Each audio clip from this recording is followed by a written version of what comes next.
también con el Padre. Así que estoy contento porque somos parte de este cuerpo que creó el Señor. Amén, gracias, hermano. Y podemos disfrutarlo como tal, hermano. Así que les saludo en el amor del Señor. Vamos a compartir la palabra y nos vamos a ir al libro de Efesios, miren. Y vamos a compartir en el capítulo 2 de Efesios, desde el versículo 1 hasta el 7. Ahí vamos a leer, ¿ya?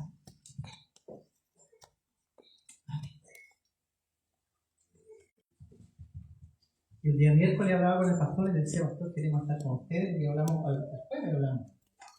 Habíamos hablado con los hermanos, que tenemos reuniones nosotros de hogar, estamos con reuniones de hogar, y queríamos estar acá. Y bueno, el pastor me concedió que pudiéramos también traer la palabra en este día, para poder ser edificados, ¿verdad? Amén. Necesitamos la escritura para poder alimentarnos, hermanos. Amén. Amén. Mire, vamos a leer y después vamos a orar, ¿ya? Dice así Efesios capítulo 2, del versículo 1 al 7. Y Él os dio vida a vosotros cuando estabais muertos en vuestros delitos y pecados, en los cuales anduvisteis en otro tiempo, siguiendo la corriente de este mundo, conforme al príncipe de la potestad del aire, el espíritu que ahora opera en los hijos de desobediencia, entre los cuales también todos nosotros vivimos en otro tiempo en los deseos de nuestra carne, haciendo la voluntad de la carne y de los pensamientos, y éramos por naturaleza hijos de ira, lo mismo que los demás. Pero Dios, que es rico en misericordia, por su gran amor con que nos amó, aún estando nosotros muertos en pecado, nos dio vida. Amén. Juntamente con Cristo. Amén. Por gracia sois salvos. Amén. Y juntamente con Él nos resucitó. Amén. Y asimismo nos hizo sentar en los lugares celestiales con Cristo Jesús. Amén. Para mostrar en los siglos venideros las abundantes riquezas de su gracia en su bondad para con nosotros en Cristo Jesús. Amén. Qué maravilloso. Padre, te damos gracias esta hora en el nombre de nuestro Señor Jesucristo. Gracias porque todo lo has producido tú, Señor. Tú incluso has puesto el querer para que hoy día podamos estar aquí todos los que estamos reunidos, como el hacer. Gracias por bendecirnos. Gracias, Papito, por tu paciencia, por tu misericordia, por tu gracia, por la justificación, por la redención, por la fe. Gracias, Padre, por lo que tú eres, papá. Pero también te agradecemos por la vida, por la salud que nos concede, por nuestras familias, por nuestros hijos.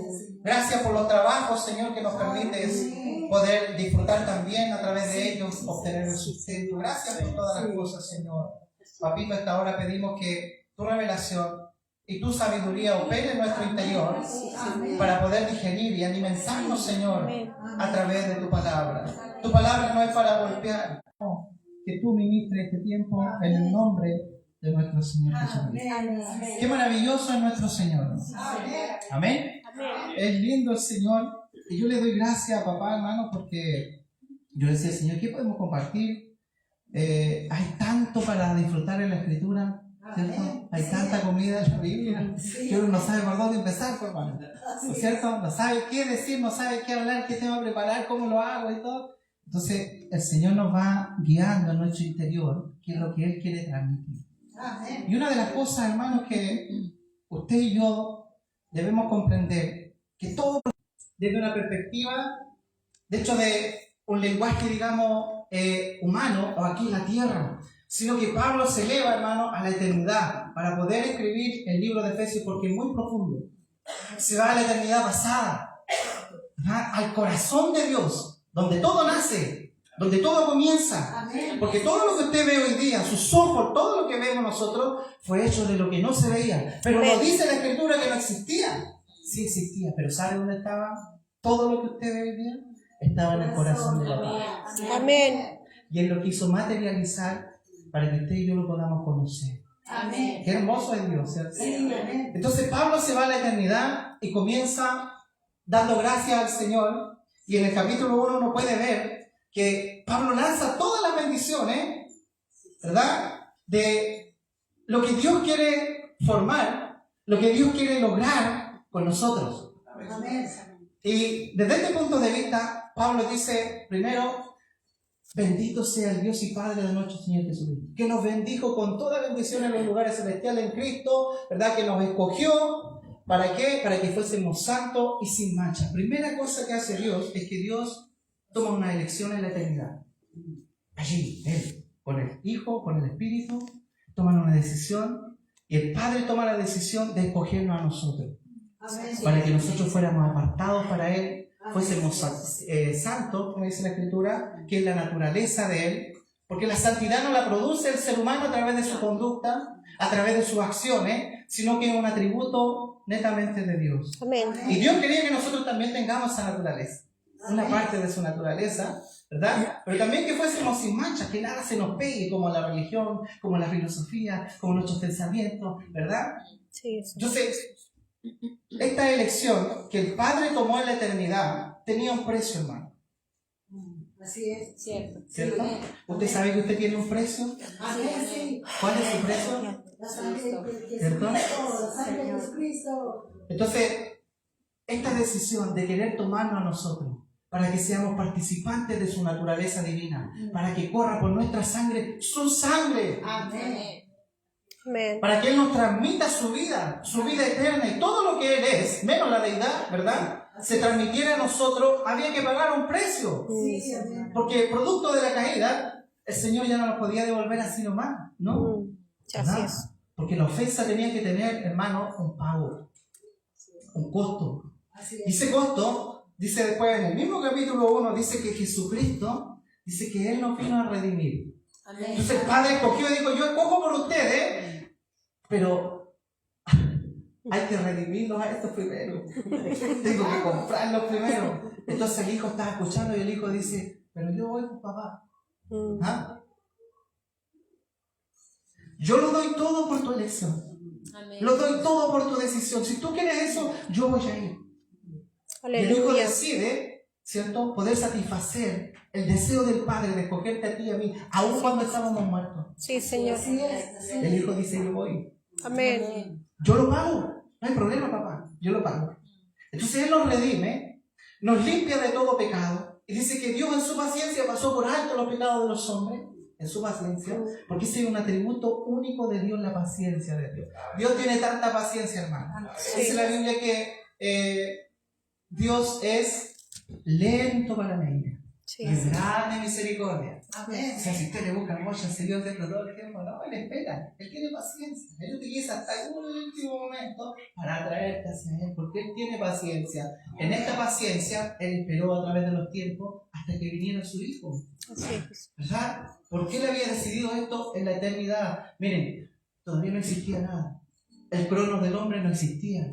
No estábamos nosotros materializados, estábamos ahí en el corazón de Dios. Cierto. Así es. Y aquí se formó todo esto, hermano. Esto no vino a aparecer ahora, es lo que vio Dios de sorpresa, que cuando Él creó al hombre y a la mujer estaban en el huerto del Edén, y el hombre pecó, entonces Dios se rascaba la cabeza pensando que iba a hacer ahora. No, todo estaba planeado. Amén. En su sabiduría, que es otro don de Dios, que es una riqueza, es una abundancia, netamente de Él, Él operó. Cielo. Así es. Nada lo pilla por sorpresa, Señor. Entonces el Hijo paga. ¿Y qué nos asegura ahora que usted y yo somos hijos del Señor? ¿Qué le asegura a usted que usted es hijo de Dios, que usted es salvo? ¿Por qué dudamos de nuestra salvación y de lo que Él logró? No nosotros, porque todo esto procede de Dios, dice Pablo. Ciertamente. ¿Por qué Así es. dudamos? Porque nos han sembrado mal, hermano. Nos han hecho creer que la salvación se obtiene por creer, pero también por nuestro actuar, por nuestra justicia, por nuestras obras, por portarnos bien, por comportarnos de una manera, por no pecar, por no caer. Esto fue decidido, miren, en la eternidad, antes que el hombre conociera el pecado, antes que la muerte viniera a existir. Él ya había pagado todo. Entonces Cristo, por ejemplo, en una oportunidad, miren, hermano, llevaron a un paralítico, abrieron el techo, lo metieron adentro de una casa, ¿verdad? ¿Se acuerdan de esa escena, no? Sí, amén. Entonces metieron al paralítico a esos amigos y Cristo estaba en una casa así como ahora, lleno de gente, y lo metieron al medio. Y Cristo no lo sanó. Y le dice, hijo, ten fe, tus pecados te son perdonados. ¿Por qué le dijo eso? ¿Por qué le perdonó pecados si todavía él no moría? ¿Se da cuenta? Entonces, Apocalipsis 13:8 dice que Él fue inmolado desde el principio de la creación. Amén. Así es. Él tenía poder para perdonar pecado aún cuando todavía Él no moría y derramaba su sangre. Así Porque es. Hebreos dice en la Biblia que sin derramamiento de sangre no hay perdón de pecado. ¿Cómo Cristo, todavía en vida, todavía no iba a la cruz, perdonaba pecado? Porque todo esto fue hecho antes de que existiera todo lo que tú ves. Así es. Amén. Él ya lo había pagado. Amén. Y por lo mismo, cuando llegó en un momento y Lázaro, su amigo, había muerto, ¿se acuerdan? Sí. Entonces, llegó Jesús 4 días después que había muerto ya, con las manos en las carteras, ¿cierto? Y lo recibió Marta. Le dijo, Señor, si hubiera estado aquí, mi hermano no habría muerto. El primer culpable es Dios. Porque nosotros, hermanos, por naturaleza tenemos la tendencia de culpar a los demás y no darnos cuenta que nosotros somos los culpables. Así es. Así es. Dios no hace inocente a nadie en este planeta, porque todos necesitan de la redención. Amén. Así es. Entonces Cristo le dice, pero tranquila Marta, si tu hermano va a resucitar, sí, yo sé que en el día postero, pensando que la resurrección es un evento. Porque hay gente, hermanos, que piensa que la salvación, que la fe, que la justicia, que la resurrección son cosas que son aparte de Cristo. Pero Cristo le dice, Marta, yo soy la resurrección Amén. y la vida. Amén. El que cree en mí, aunque esté muerto, vivirá. Aleluya. Sí, Señor. Amén. Amén. Tenemos conceptos de Dios, hermanos, pero todas las cosas, dice el Padre, que le encantó reunirlas en el Hijo. Amén. Eso dice Efesios capítulo 1. Sí, Señor Jesús. Esto está pasando, hermano, mire, todo en la eternidad. Entonces, usted, hermano, debe creer lo que Dios dice, no lo que dice usted de usted mismo, ni lo que dice el resto de usted, sino lo que dice Dios. Yo soy su elección para ser santo, para ser sin mancha. ¿Por qué? Porque hubo uno que pagó por eso. Amén. Amén. Yo no tengo que pagar por eso. Ya lo pagaron. Ya está hecho, está consumado. Ahora debo disfrutar de eso. De que mi papá me ama, de que soy su elección, de que antes que existiera todo lo creado, yo ya era amado. Amén. Tú eras amado, tú eras amado.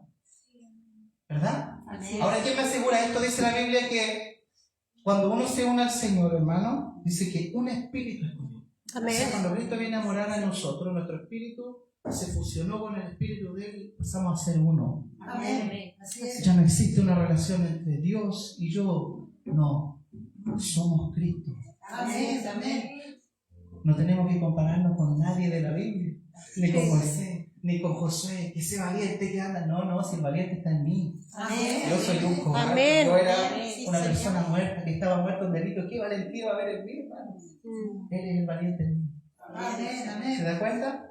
¿Quién me asegura esto? El Espíritu de Dios. ¿Y cómo lo hace Dios para asegurarnos? Nos da una garantía. Sí, amén. Esa garantía es su Espíritu. Amén. El Espíritu de Dios mora en nosotros y Dios dice que esa es la garantía, esa es la jarra. Dios nos da esta degustación en este siglo, antes de que venga el milenio y antes de que pasemos a la eternidad futura. El Señor ya nos pone en nosotros una garantía de que usted es una persona comprada por precio, que es escogida antes de la fundación del mundo, que es amada, que es su elección, que no hay precio mayor en la tierra. Miren, no existe ningún tesoro en el planeta que pueda valer más que su vida. Amén.